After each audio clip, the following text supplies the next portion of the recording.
Hey, good evening, everyone. Welcome to another edition of ATL Prime Sports.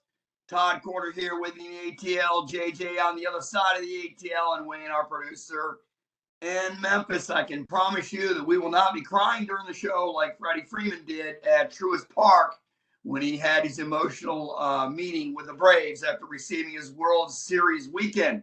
We will talk about Freddie Freeman later on here in the broadcast.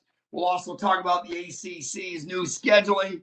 And we have David Walker, a writer from the Rebel Walk, with us. You can get a hold of him at David Walker QB. Later on the show, we'll have Chris Camello, the reporter from Nightcast Media. You can get a hold of at Chris_Camello. You can get a hold of myself at Corder Todd, JJ at JJ Get You One, Wayne at RWY Jr., and all of us at ATL Prime Sports. JJ, real quick, tell us where we can everybody can pick up the show. And you can find us Facebook, Twitter, Instagram, YouTube, Apple, Spotify. Folks got a lot to talk about. Todd just talked about it. How's everybody doing tonight? Wayne, you doing all right, buddy? Yeah, it was cool here for a little bit, but it's starting to heat up again. So I had to water the front lawn, and I got the whole thing finished before 9:30. I started at 5 a.m. watering.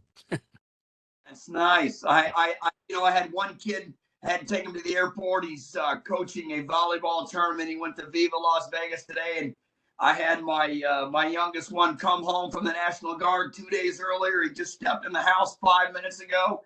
I just got the dogs all quieted down, and I got one coming and one going. And speaking of coming and going, here's David Walker with us from the Rebel Walk. David, welcome, a hottie toddy to you. I would say that Ole Miss wins the national championship in baseball. Tremendous feat. And to me, pitching won it 60 feet, 6 inches from Doherty in game 1 and Elliott in game 2 for the winners. Thank you, Todd. Yeah, that was, this whole season has just been crazy. I mean, it's just been exceptional. I don't know if you could write a script for Hollywood and the screenwrite, send it in, and it would even be accepted. I mean, it's so far off base and off the wall, but this team, as Coach Bianco was just saying during the presentation at Swayze Field, I mean, they believed in themselves. They never gave up. And even though a lot of their beat writers and some of their fans even, were ready to give up on the team at the end of the SEC tournament. Boy, look what they did. I mean, they went on the road, won 10 out of 11. Probably the first team that's ever won 10 postseason games there, and won the national championship. I mean, it is a team of winners, great character, and they just never gave up the faith. So it was a heck of a season. Thank you for having me, guys. I appreciate the opportunity to join you. Well, David, we love having you on. You're listening to David Walker from the Rebel Walk right here on ATL Prime Sports. You can find David on Twitter at David Walker QB, and you can check out his book, I'll Show You When You're Good. I love that title. All right. Well, Todd, I think JJ cut out there, so. Yeah, we lost him. We're getting back. David, let's switch from the pitching to the bats. Obviously, Tim Elko was critical in game 1, 4 for 5, 3 runs and an RBI, and Jacob Gonzalez was 3 for 4 and a homer and two RBIs in game 2. Obviously, these two players were instrumental in leading Ole Miss. We all know the Tim Elko story. He decided to come back this year. We also know that the head coach, Bianco, was in trouble supposedly in the latter part of the season. And what they do, pulled together as a team and won the whole thing. A tremendous story. And with Mississippi State winning it last year and Ole Miss winning it this year, what can I say? The state of Mississippi's having several beer showers as we speak in right field potentially. Oh, absolutely. And, looking back at a little bit of history, I mean, there's been an SEC team in the finals in 13 of the last 14 years. And in 3 of those, both teams in the finals were SEC teams. Ole Miss was the 7th team to go 7-0, before hitting the finals round, and just did an outstanding job. But you got to go back to when they were 7-14, after they had already been number 1 in the nation, and then dropped down. Kevin Graham got hurt, and they were having trouble winning series, and dropped down to 7-14. And at that point, there were a couple of magic numbers that they were trying to reach. And, one of them was the magic number of 15, because that seems to be the number that guarantees you a spot in the NCAA tournament if you can get 15 SEC conference wins. And they were sitting at 7-14 with 9 to play. So that means, well, shoot, we got to win 8 of our next 9 just to get in. And the other magic number there for a while, when they were sitting at 7-14, was just enough wins to get into the SEC tournament, period. And turned out they won 7 of their next 9 games, and they had a chance to get that 15th win against A&M in the final series, and did not get it. They only won 1 of the 3 against A&M.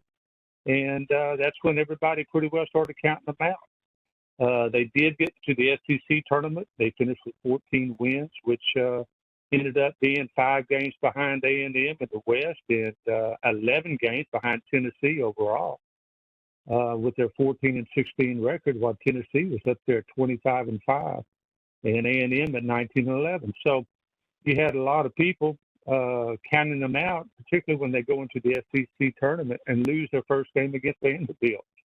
So, boy, I tell you what, when we heard their name announced on Selection Sunday, the Sunday before Memorial Day, and they were actually going to be in the tournament, I mean, that was just one heck of a day. And it was just, I remember Coach Bianca telling, "Hey, guys, we got practice today."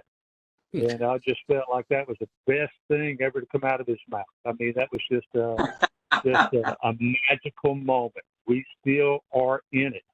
And like he said, when you level the playing field and everybody starts to get at 0-0, you can make a run like this. But what they did is, they got sent to Miami. And if you recall, the weather was going to be so bad that they didn't know if they were going to be able to get in a single game.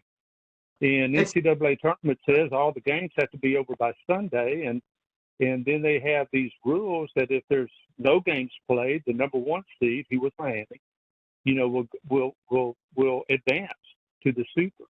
And if there's 2 games played, 3 games played, 4 games played, there are rules for all of this stuff, depending on what happens. So we were worried that, we're the 64th team in, we're the 33rd at-large team. There are 31 automatics, and this is the 33rd at-large team. From what they said, from the committee after the announcement, it was Ole Miss or North Carolina State. Ole Miss got the nod. But then, so if you are number 64, now you get to go to Miami, and it gets rained out, it doesn't do you any good anyway, because you'd be just knocked out because of the weather, and Miami would advance. But thankfully, they got to play. And David, the great was from unranked to highly ranked early in the season to not being ranked, to everybody counting them out, to just getting in the tournament, and oh, by the way, winning every game in the tournament and winning it all, and showed how really good they were, and they peaked at the perfect time. It's just one hell of a story, to be honest with you.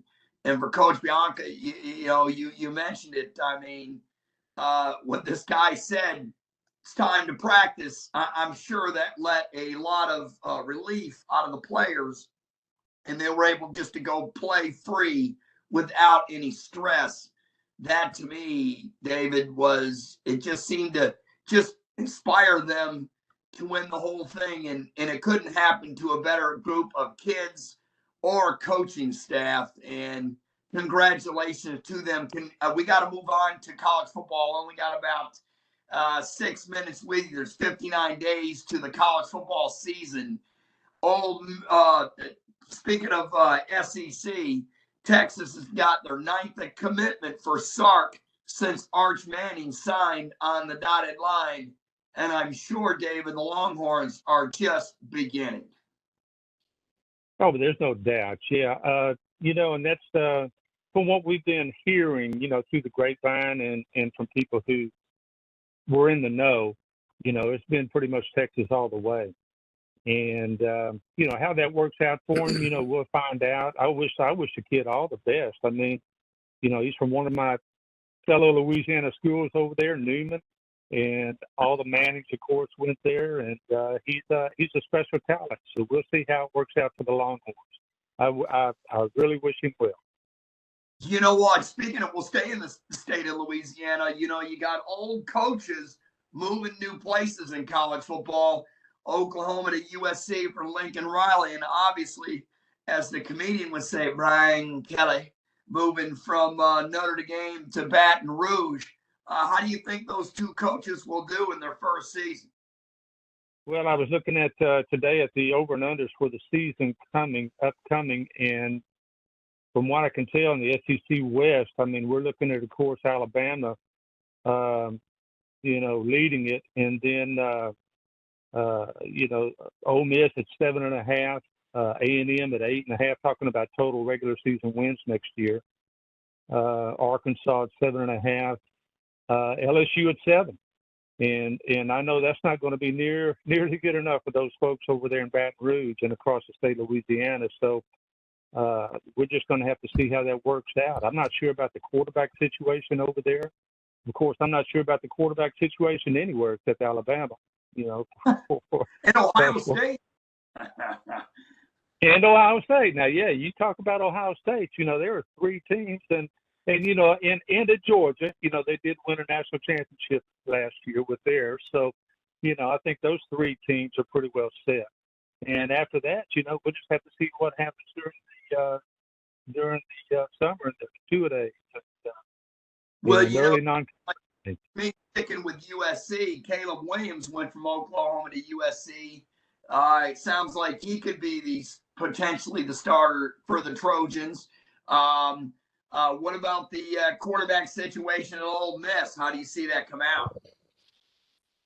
That's still really up in the air. I thought Luke Altmaier had a really good spring and played pretty well in the Sugar Bowl whenever he got thrown in there after Matt got hurt. But Jackson Dart, he's a player too. Got a very strong arm.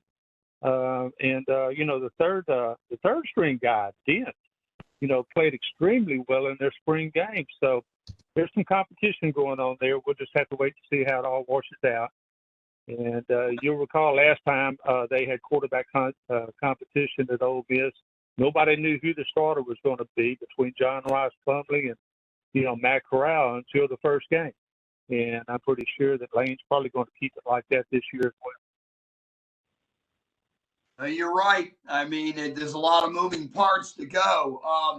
If I can go back to the coaching situation here, I was reading today a sample here of dead money at some of these schools. Auburn at 31.2 mil, Nebraska at 25.8, Texas at 21.5.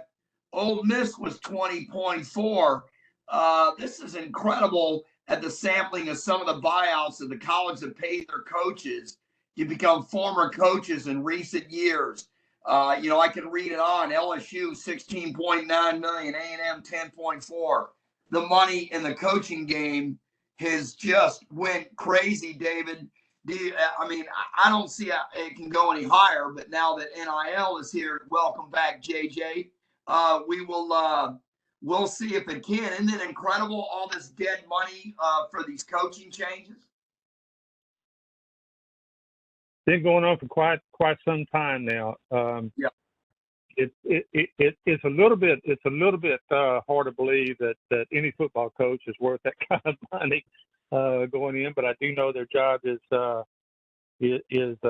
stress and highly competitive, and you don't get to stick around very long. There aren't many Vince Dooleys around anymore. We were talking about Mike Bianco, and he was there or has been there at Ole Miss for 22 seasons and finally gets his first national championship.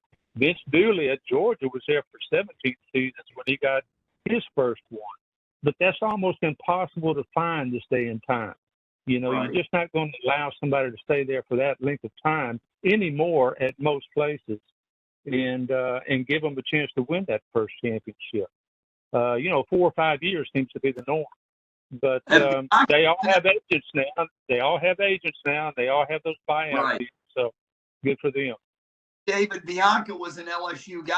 So, he's real familiar with the SEC playing for Skip there at LSU. I know we got to let you go in a minute. I know JJ, who just came back, wants to ask you a question, probably about the ACC is what I'm guessing. Yeah, I was going to talk about right before we left how Mississippi State, now Ole Miss, in back-to-back years, the state of Mississippi's on the college baseball world, and I'm sure you guys took that one and ran with it. But yeah, the ACC going to going away from divisions, going more to what they're calling a 3-5-5 format, 3 constants, and then you play your other 5 teams every other year. When Texas, Oklahoma comes in, do you think that's what the SEC will adapt, David? Yeah, we're hearing a lot along those lines, and certainly there's a lot of history between a lot of these teams. A&M has a history with Arkansas from the old Southwest Conference, and Texas, of course, is their longtime rival. And they also have one with Oklahoma from the Big 12. So when Oklahoma and Texas enter, I think there'd be a solid reason to look at that type of a setup for scheduling. Absolutely. Well, David, Wayne, you got any comments for David before we let him go? We're out of time. Do you have any questions? I didn't know if you did. I didn't get any communication from you. No questions at all, David. It's just with Arch Manning going to Texas, I hope that he does not eclipse a certain young quarterback from the early 70s as being one of the best young quarterbacks in the state of Texas. I think he played for A&M.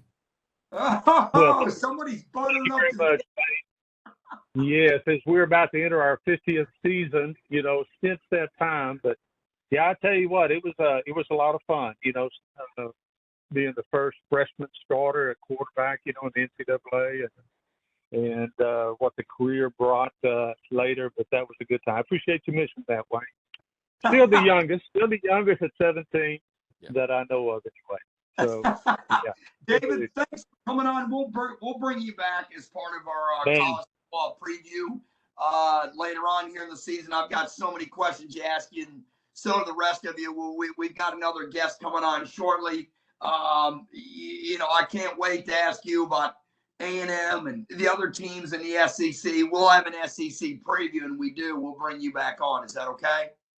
Well, I sure look forward to it, Todd. Thank you so much for having me again, and look forward to the next time. Y'all have a great night. Evie's hiding on me, David. Where is she? Oh, David hung up. All right. Well, anyway, appreciate David Walker coming on from the Rebel Walk. Congratulations again to Ole Miss for winning its national championship in baseball. Thanks for giving the tip of the cap. Glad you're back with your box head World Series Atlanta hat. JJ, glad to see you back. All right, let's go on, fellas. We talked about the ACC. We had David's thoughts on the schedule. Let's get ours. JJ, rip away. We got about 12 minutes before Chris Camello comes on. Man, I think this is a pretty cool format. I mentioned it with David, the 3-5-5 format, your 3 constants. Basically, folks, so I'll give you an example. If you want to go to @ATL Prime Sports on Twitter, you'll be able to see this exact post. It's got all the ACC's permanent rivalries as of 2023, and we'll just keep it local with Georgia Tech here.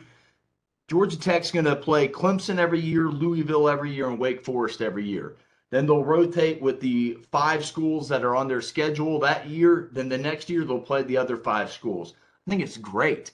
You're not going 4, 5, 6 years without playing an opponent from the other division. And now we're saying it in quotations because it's going to be past tense soon. So I think it's great. David mentioned it could be possibly adapted in the SEC. We've heard pods, we've heard this, we've heard that. So I like it. I think it's interesting. You get to play all the teams. You get to look forward to a new schedule every other year instead of the same set. Oh, we're playing Kentucky in Georgia's case. Oh, we're playing Tennessee. Oh, we're playing Florida. Oh, we're playing South Carolina. Gives you something new, some new blood, some new scheduling. If you're a fan that travels, a new travel destination every other year. So I think it's great. Wayne, your thoughts? Well, I might be out in left field about this, but it really it really, to me, feels a lot like what they do already with basketball scheduling. If I remember right, it seems like in conference you play certain teams all the time, 2 times, and other teams maybe once. But it feels like they're trying to go to a format where they have certain teams that they just always play and others that they kind of rotate, which I think is cool. Now, I'm in with the new scheduling, but I'm also not in with pods. I'm a division guy. I'm old school. I don't have a problem with playing. Yeah, I know you're not playing all your teams in the division, so there's a mix up there. But to me, I'd like to have a division. I think a division winner is critical. We win one division, you go to the conference title game. You win the other division, they play for the conference title. So I'm for that. I don't have a problem with it. I think the best solution to me is to mix it. Make sure that when you're playing your division folks every year, that you're rotating every year among the other teams in the division, so you can play them almost every other year. You can almost do that if you rotate it right, or at least every 2 years. I know this way you're only setting 3, and then you're playing like you explained it. But to me, there's got to be somewhere in the middle where you are winning your division, you're earning your division, you are the best team in your division. Therefore, you play for the conference title. But I do like the new school of thinking a little bit. I just think it needs to be a mix, and maybe we'll come up with that mix. Maybe we won't. Fellas, we need to move on. We got about 7.5 minutes for our last guest. And our next guest on our last one, Chris Camello, reporter from Nightcast Media. He's going to talk Dodgers, Braves, Freddie Freeman, potential NLCS, all the activities that happened at Truist Park. And let's get our opinion before we get Chris's in. Freddie Freeman fired his agent. We all know what it means moving forward. He wasn't happy with him. He didn't come to he didn't get to stay with Atlanta. There was some miscommunication. But to me, the bottom line here is Freddie Freeman controlled where he wanted to go. It was up to him, not his agent. Yes, he was. Don't point your finger. You haven't seen the breaking news. Huh? You haven't seen the breaking news, have you? Okay, I haven't seen it, but I'll say this. A player is in charge. I would wait for me to talk. Huh? I would wait for me to talk because you haven't seen it. Broke about an hour before the show. Well, it's all over Twitter. So, folks, if you haven't seen ATL Prime Sports, go check it out. Casey Close. This is from Doug Gottlieb. It's all over Twitter. Casey Close never told Freddie Freeman about the Braves' final offer. That is why Freddie Freeman fired him. He found out in Atlanta this weekend. He found out in Atlanta this weekend. It isn't that rare to happen in Major League Baseball, but it happened. Close knew Freddie would have taken the ATL deal. So it has now come out. ATL has the Atlanta Braves came up to 5 years, $140 million. And Casey Close never told Freddie Freeman. Freddie wanted to be a Brave, folks. Well, we know Freddie wanted to be a Brave. And it's even admitted that's why he fired his agent now, because he would have accepted that deal which would have been less money for the agent, more money for Freddie over the term of the deal. So whatever you say, it's not going to change my mind. Freddie did not have the last say because his agent did not disclose the final contract. Okay, you're right. Okay, I'll admit that. I have no problem saying that. That's on Casey Close, who is a hell of an agent. He's Derek Jeter's agent, along with several other prominent Major League Baseball players. But I'm going to go to the crux of my deal. All Freddie Freeman had to do was meet personally, sit down with AA and get the deal won and bring his agent in the room. It's still up to the player. If you want to play for that team, maybe you weren't communicated with properly, but the player needs to go to the team and say, I want to be here. What's the best offer you can give me? And let's go and sign it. Now, miscommunication, yes, problem. I see your point. But Freddie Freeman wanted to be here. He should have did what Chipper Jones told him to do. Get it done. Don't wait around. The Braves are a business. They're a business.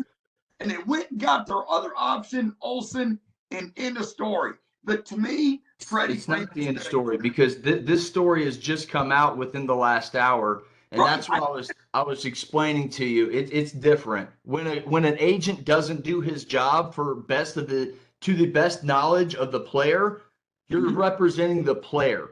That agent is an extension of you, the player. You choose your agent to work best for you. Right. That player, in this case, Freddie Freeman, knew he wanted to be a Brave.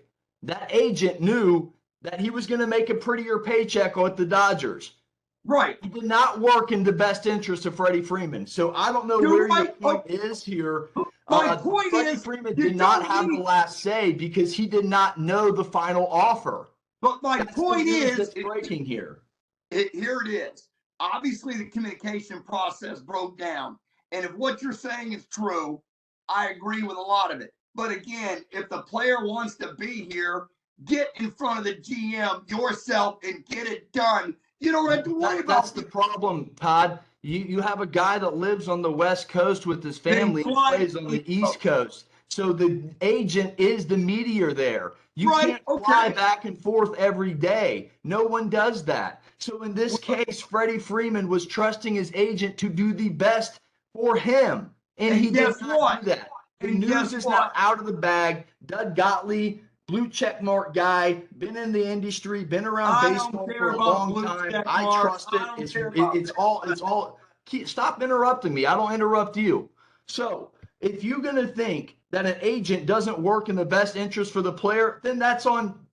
I have never met a player that I know, and I know a couple Major League Baseball players in my time that have never trusted their agent. I've never met one because both. I know two. I won't disclose their names. I know two, and I know that they both trusted their agents very well. I'm sure they did, and I agree with you. Freddie Freeman obviously trusted his agent. But doggone, if it's not going well or you really want to stay with a club, just get in front of the club yourself and get it done. If you do that, it's easier said than done, in my opinion. It's much easier said than done. How? How? Because again, he lives on the West Coast. The Braves are on the East Coast. There was a lockout, so there's also a lockout, so you have to trust your agent even more during the lockout. They're not supposed to be communicating during the lockout. I see your point, but to say that this was on Freddie Freeman, I think that's a hoax because the news that has just come out, the news that has just come out from Doug Gottlieb is pretty damning. And I would have fired. I agree, it is damning, but I don't really care what Doug Gottlieb came out with. I can still go back to my original premise here and say if the player wants to play for the club, go to the club directly and get it done. Chipper Jones told him that. Hey, I'll even chime in here with a great point that my wife made. You know, the loser in all this right now is Matt Olson. The guy's the cover off the baseball right now, and he seems like the Braves fans don't want him. Folks, he's a local kid. He came from Parkview High School about 3 miles down the road from behind my house. So let me tell you what, this is an awkward situation, and I think Freddie Freeman really wanted to be here. His emotion said it in the series. Sure Now did. Clayton Kershaw, as you admitted, is saying, "Hey, we got a pretty good team here. I hope we're not second fiddle." And Right, it kind that's of all seems right. like it. It Yup, and kind you of know seems what? like it. You're correct. You're correct about Clayton Kershaw coming out with that. You're correct about Matt Olson. I put it out on Twitter earlier. What an awkward situation for Matt Olson, who has done a damn good job with the Braves at first base, has been solid this year. Yeah. A really good job. And here he is stuck in the middle, and there's nothing you can do about it. But Oh. still, ultimately, And no one's wrong here, folks. No one's wrong here. no, you're not wrong. I didn't know this news. My soldier just came home, my son, so I didn't know about it. I'm glad you told me, but I can still go back to my original premise and Yeah, tell you. that's what I was trying to butt in because the I'm glad breaking you news did. to me, and I didn't mean to make you look bad. I was You did. busting you a You little know, bit. hey, you're not making me look I was bad. having fun with it because that is you've admitted that's some damning news. I want to hear Wayne's thoughts. Wayne, with the news that I just broke, what do you think about this situation? You didn't It's break it. Doug Godley did. You broke it Well, on. the news that correct. Thank you. Thank you. You're welcome. well, it sounds to me like the agent had other interests at heart besides the player. Yeah, it sounded like what is the word we always come back to in sports? Starts with an M. And it rhymes Exactly. with honey. But get and what? Your wife Angela is right. I feel sorry for Olson. I mentioned it earlier, but I'm telling you, if Freddie gets face to face with the Braves, this don't happen. And this will be a lesson for any player to go, okay, I want to play with this club. Let me get in front of the club. I don't need this jazz. Let me get it over with now. Chipper Jones said it from the beginning. You want to play for Atlanta, you need to do this and you need to do it like yesterday. So that's what Chipper did. Chipper had his best friend as an agent. And Yeah. guess what free agent Atlanta's going to have next year that has the same agent as Casey Close? That would be Dansby Swanson. And they asked Swanson. Swanson, are you going to change agents as of yesterday? I'll emphasize yesterday. He said no. So Yeah, let's see. it's very interesting. It's a Right, very interesting story. It's got a lot of fingers. It's been right. spreading over the last couple hours, and the Braves Dodgers series amplified all of this. I can't wait to talk to Chris and get a gauge on this, folks. If you're liking this content, please give us a like, give us a subscribe. Apple, Spotify, review us. YouTube, Instagram, Facebook, Twitter, all of it. Like, retweet, react, as they call it on Facebook nowadays. Hey, Just you stick know with what? us. You know what? It was funny. It was funny. Before I came on with you, I had somebody going at it with me about Freddie Freeman about that comment I made. Fact. It's on the player, and he was saying something. It was on some of it was on his agent, but he really didn't go into detail. Maybe that was it. And I really don't know because I was conversing with him via Twitter before he came on here.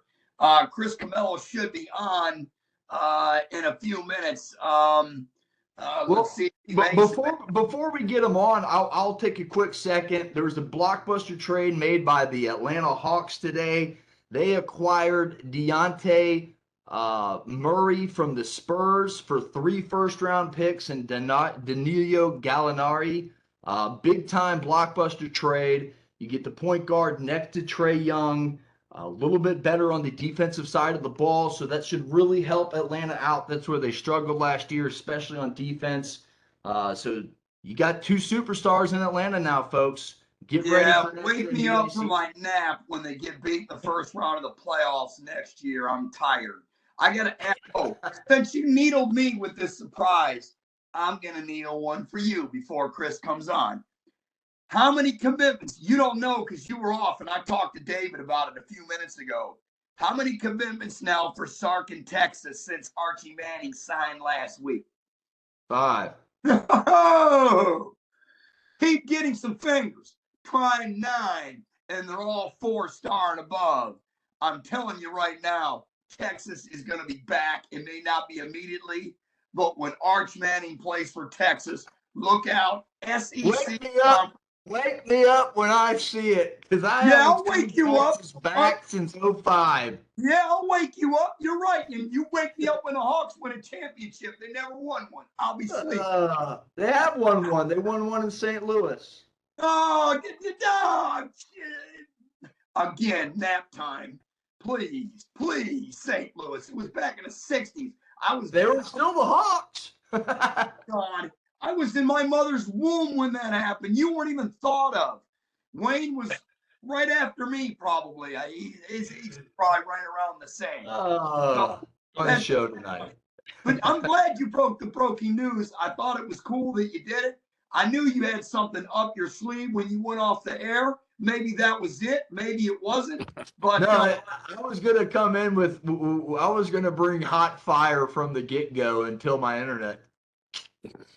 Well, you know what, Mr. Hot Fire, by the way. Oh, speaking of hot fire, having another kid, I congratulated when you were on the air last time. So now I'll congratulate you now. Congratulations on your second daughter coming. And Girl dad. Speaking of hot fire, this Freddie Freeman situation probably going to have more legs now than the legs you brought on. But I'll still come back to the communication process. You want to be somewhere, you take yourself and go directly to them, and you don't have to worry about any miscommunication. Because, I really, the more I think about this with Casey Close, who is a hell of an agent, guys. I mean, he has a fantastic reputation. He's married to Gretchen Carlson, who was on Fox and Friends for many years, a former Miss Minnesota. I mentioned he was Derek Jeter's agent, one of his close friends. This kind of surprises me this happened. I mean, maybe Gottlieb doesn't have all the story right. Who knows? Who knows? I bet there's more legs coming, and we still don't have Chris Camello on here. He's on. He is. Hey, Chris, you here? Oh, okay. Thanks for the tip. All right. And thank you, JJ. Hey, Chris, you're with TC, JJ, and Wayne here on ATL Prime Sports. We welcome Chris Camello, the reporter for Nightcast Media. You can get a hold of him at Chris_Camello on Twitter. And Chris, JJ pulled the fast one on me on the show. I don't know if you heard about it, so I'll let JJ start off with the news because he's still beaming from it over there. Yeah, I am. Chris, he's beaming even though his face is white. Have you seen the Doug Gottlieb tweet? Yes. First of all, thanks for having me on, guys. And yes, I have seen the tweet. I quote tweeted it, and I think there is something there, and I think that's what would explain the firing of Casey Close. So here's the thing. Agents, managers, they work for the player. So if they work for you, you have to have your finger on that button. You have to know what's going on. Now, we all know Atlanta, even here in LA, Atlanta was always the number one choice for Freddie Freeman, which is why I didn't hold out a ton of hope that he wanted to get to LA. I always thought no way Atlanta's going to let him go. They've got to offer him a 5-6 year deal to keep him happy, and then he could essentially retire as a Brave, right? So when all of this happened, going back to last offseason, it was sort of improbable in a way, at least in my eyes. I think a lot of people may have felt like, Freddie wanted to be here the whole time. Did he? Or did he come because Atlanta didn't essentially give him what he wanted? That's really what it was. Now, I think a lot of this story, can I be honest with you guys, has been completely overblown, taken out of proportion. Yeah, and what's done is done. You got a contract now for the next 5.5 years to be with the Dodgers. And let me just say this. If Freddie did have second, doubts and everything like that, essentially it got you to one of the premier clubs in baseball. And you got the years and the money that you wanted. So whatever it takes, you're still getting paid.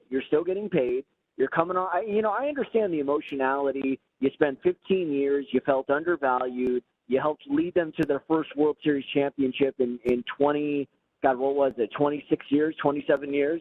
So, I mean, I understand the emotion of it, and I understand why Clayton Kershaw said what he said. And, it's one of those things where it's just like, hey, like Robert De Niro said to Sharon Stone in Casino, it's just like, oh, you're done with all that now. You're with me now. So, yeah, you have your moment. You get a little nostalgic, a little homesick, but you got to move on. We still got a task at hand here, and that's to win games and to try to make a deep run into October. I still think the way Freddie has played, the fact that he, this would have been a bigger story had he been struggling, but the fact that he's played great defense at first base, the fact that he's still hitting the ball really well, even though the power numbers may not be there, he's still out there doing his thing. So I don't think Dodger fans should be spiteful in any way or should be like, oh, what the heck? I honestly think this whole situation has been overblown. I think it was an emotional weekend. I think there may have been some ideas put into his head, and clearly he got confirmation on all of that and had to do what was right for him. But that doesn't mean like the Dodgers are going to trade him. That doesn't mean that he's asking out of the trade. But it does put things into perspective that this is a nasty business, and if you don't have control over what's going on, guess what? These agents and managers and whoever, or even the front offices, will run ripshot on you. Chris, can I interrupt you for 1 second? You just made my point before coming on. I told JJ, I told Wayne, I said, you know what? If Freddie Freeman wanted to be here, he needed to get on an airplane wherever he was and get to the East Coast, go up to AA and say, what is your best offer? I want to be here. Let's go. Let's take it. The hell with the rest of the process, and he'd be here now. Yeah. Yeah. I mean, that's the thing. And not to mention, have you guys heard Freddie's quote recently about him wanting to put this chapter of his life to bed? Focus on being a Dodger and winning as many titles as possible. I think now he understands, like, okay, I've got to get ahead of this narrative before people, start assuming that I don't want to be here, and that'll be bad for me. Because Freddie, I think at his core, is a very good, upstanding individual. He's a family man. He doesn't drink. He doesn't smoke. He's never been into any sort of trouble. All his life is about is being a husband, being a father, and being a damn good baseball player. That's it. There really isn't any third direction. The Dodgers are lucky to have him. The Braves are lucky to have Matt Olson. It's behind. I'm going to say it now, and I think JJ agrees with me, and I know Wayne does too. These are the two top teams right now in the NLCS and National League. I expect them, if they're going to meet in the playoffs, whether it's the NLCS, we got about 3 minutes left, or they're going to meet in the wild card round. But I got a feeling they're going to meet, and it's going to be one heck of a series, and it's probably going to go 7 games. Well, we'll see. I mean, the Dodgers have to get healthy right now. They've sort of, they were so good in May. They've kind of had a June swoon. There's been some injuries. There's been some inconsistencies. I mean, the Dodgers have lost 2 key relievers, their 8th starter, and their all-star right fielder. And yet, they're still somehow, some way in first place in the NL West. So it just goes to show you that, yeah, this team's struggling. And I think for Dodger fans, it's not just the fact that they're struggling, it's who they're losing to. Like, they got swept at home by the Pittsburgh Pirates. They dropped another series to the Colorado Rockies. So it's just like, come on, I mean, if you're able to beat a good team like the Braves 2 out of 3 in Atlanta, you've got to find a way to beat the teams that you're supposed to beat. And I think that's where the frustration has been. The offense hasn't exactly been super potent. A lot of guys have struggled in that lineup. The Braves got off to a rough start, but, the Braves June is almost similar to what the Dodgers did in May. They've just sort of switched places at this point. But Atlanta's a damn good team, but they got their hands full with the Mets, similar to how the Dodgers have their hands full with the Padres. You're right, Chris. Chris, we got to let you go. We're out of time. I just want to thank you for coming on. We'll have you back on.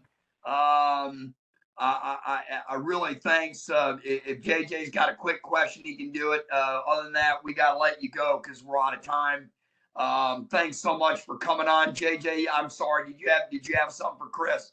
No, just a quick comment. Just wanted to say thanks as well for coming on, Chris. It's been too long. Thanks for coming on, and you're right about Freddie Freeman. Had he been struggling, this story gets even bigger. So, folks, this is Chris Camello. You can find him at Chris_Camello on Twitter. Nightcast media reporter. Chris, thanks for coming on, buddy. Yeah, thanks for having me, guys. Sorry I was a little And late, Chris, but I was in your neck of the woods in April. I did USA Nationals out there for on hockey TV. It was an in and out scenario. I was down in Orange County. I definitely would have gave you a call. Oh no, that's great. I know it's been a couple of years since we talked. I mean, I'm doing some podcasts now. My role with my company has kind of been shifting a little bit. I'm going through some life transitions as well. So, but it's always good to talk baseball with you guys. I know what big fans you are, and you guys do a great job as well. Thanks again for having me on, and let's collab again soon. Oh, there's no doubt, Chris, and you do a great job too. You made a lot of excellent points today. You kind of backed mine up, and I really appreciate that. Anytime. Take care. Bye. That was Chris Camello. Chris Camello there. Let's see. Yeah, Nightcast Media. I'm Todd. He's JJ. Wayne. You really haven't said anything about. We got about a minute. You really haven't said anything about the Freddie Freeman deal. Say it real quick before JJ's wife comes over there and yanks him off the air. Well, like I said, I think it's just an agent issue. He's going to do fine wherever he's at. He just can't trust his agent anymore, so he had to kick him to the curb. Had to kick him to the curb. It's really that simple. And, we should all known something was coming with Freddie Freeman's reputation, firing his agent like that, and there was nothing really behind it. I kept thinking there's got to be something. But then again, I went right back to my original premises. Why didn't you just go and get it done? And I still have that, but I can understand where the communication process really broke down. And I feel sorry for Freddie Freeman, but then again, I don't, because he's with a hell of a team. Clayton Kershaw came out with it. I think you'll see the Dodgers really come together, and I think you'll see Freddie Freeman play really well. And I can see Matt Wilson playing really well. And I can see these two teams playing each other. And the heck with the New York Mets, because let me tell you something. If they don't get DeGrom and Scherzer back, they're going to be in trouble. There's no way they're going to win this division without. Well, I hope the Mets have trouble the first 3 games of next month. The Braves can catch up a game on the Mets tonight. Mets lost earlier today to Houston. And my final thought on the show is the Braves are hot in the month of June. They're 20-6 going into tonight's game versus Philly. They got a shot at the franchise's best month ever. They win 2 more games. Considering what the team in the 90s, what the Braves did in the 90s, they're not the team in the 90s. The Yankees were, and we've had this discussion. Wayne, do the Mets happen to be playing the Rangers? Yeah, that's correct. Up in the Apple. So. Up in the Apple? Well, yeah. And I'll tell you what, from myself to JJ, I hope they take that bite of that apple and spit it across the street and beat up on the Mets for 3 games. Yeah, me too. JJ, that's Wayne. Thanks for listening to another edition of ATL Prime Sports. We'll check you guys out next week. Good night, everybody. Get you one.